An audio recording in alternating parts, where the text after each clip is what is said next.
hello hi सांग मैंने welcome back my channel मुझे गोटे झटपट मशरूम तरकारी नहीं आसी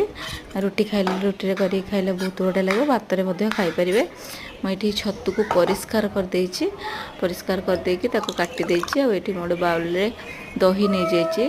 दही नहीं कि काश्मीरी चिली पाउडर धनिया गुंड जीरा गुंड गरम मसला आउ सब्जी मसला सब पकईकी गोलेकी 10 मिनट रखीदे मुझे कड़े बसईकी अल्प तेल पकई देछि तेल पकई सारा पर कलर पे चीनी पकई देछि आ गोटा गरम मसला पकई दे सारा पर रखिथिबा मशरूम को काटी रखिथिबा मशरूम को पकई देबे माता को सिजिया छाड़देबे तापर काढ़िकी तादर गोले रखिथिबा दही और मसला को पकई देबे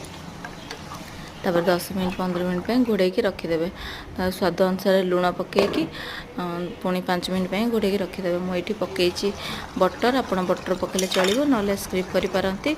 ये रेसिपीटा निश्चित करके खाइबे बहुत ही टेस्टी लगे ये रेडी हो जाइए